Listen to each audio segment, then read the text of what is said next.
বিশ্বকাপের মঞ্চে ৪৮টি দল লড়াই করছে একটি ট্রফির জন্য, আর পুরো বিশ্বের মানুষ তাকিয়ে আছে প্রিয় দলের দিকে।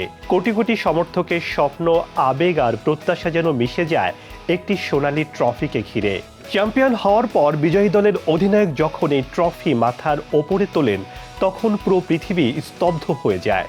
প্রিয় দর্শক, সবাই টেলিভিশনের আজকের আয়োজনে আমরা জানব কোটি কোটি টাকা মূল্যের এই ট্রফিটির ভেতরে আসলে কি আছে। এটা কি আসলেই নিরেট সোনা দিয়ে তৈরি, নাকি এর ভেতরে লুকিয়ে আছে অন্য কোনো রহস্য?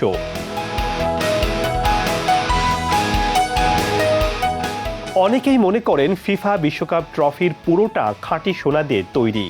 বাস্তবে তা নয়। 1974 সালে তৈরি হওয়া এই ট্রফির উচ্চতা 36.8 সেন্টিমিটার এবং এর মোট ওজন 6 কেজি 175 গ্রাম। বিজ্ঞানীদের হিসাব অনুযায়ী যদি পুরো ট্রফিটি কঠিন 18 ক্যারেট সোনার হতো, তাহলে এর ওজন হতো প্রায় 70 থেকে 80 কিলোগ্রাম, অর্থাৎ একজন পূর্ণবয়স্ক মানুষের সমান। এত ভারী ট্রফি মাথার ওপরে তুলে ধরা যে কোনো খেলোয়াড়ের পক্ষে প্রায় অসম্ভব। তাই ওজনে হালকা রাখার জন্য ট্রফিটির ভেতরের অংশ সম্পূর্ণ ফাঁপা রাখা হয়েছে।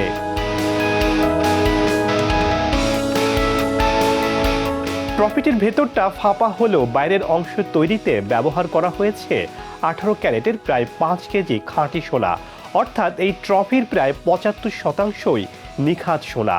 বাকি 25% অন্যান্য উপাদান দিয়ে এটিকে মজবুত করা হয়েছে, যেন হাত থেকে পড়ে গেলেও সহজে কোনো ক্ষতি না হয়।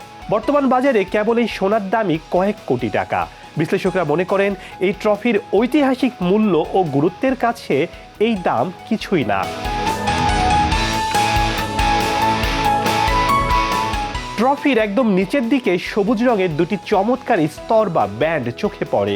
অনেকের মনে হতে পারে এটা হয়তো কোনো সবুজ রঙের প্রলেপ বা রঙের কাজ, কিন্তু না, এটি আসলে অত্যন্ত মূল্যবান একটি খনিজ পাথর, যার নাম ম্যালাকাইট।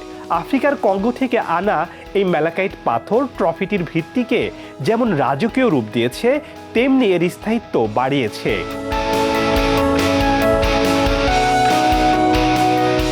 ইতালির বিখ্যাত ভাস্কর সিলভিও গাজানিগা এই ট্রফিটির নকশা করেছিলেন। এর বাইরের অবয়বে রয়েছে গভীর এক দর্শন। দুজনের মানব মূর্তি পেছন থেকে পুরো পৃথিবীকে 2 হাত দিয়ে মাথার উপরে তুলে ধরেছেন। এটি মূলত বিশ্বজয়ের অদম্য আকাঙ্ক্ষা এবং ফুটবলের মাধ্যমে পুরো পৃথিবীকে এক সুতোয় বাঁধার প্রতীক। আর ট্রফিটির একদম নিচে খোদাই করে লেখা আছে 1974 সাল থেকে শুরু করে এই পর্যন্ত যতগুলো দেশ বিশ্বকাপ জিতেছে তাদের নাম এবং সাল।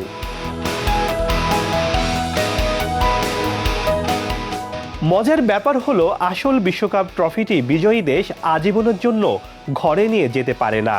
উদযাপনের পরপরই আসল ট্রফি চলে যায় সুইজারল্যান্ডে ফিফার সদর দপ্তরে, আর বিজয়ী দেশকে দেওয়া হয় ব্রোঞ্জের ওপর সোনার প্রলেপ দেওয়া একটি রেপ্লিকা বা নকল ট্রফি। সেই রেপ্লিকার ট্রফি নিয়েই উল্লাস করে বিশ্বকাপ বিজয়ী দেশের সমর্থকরা।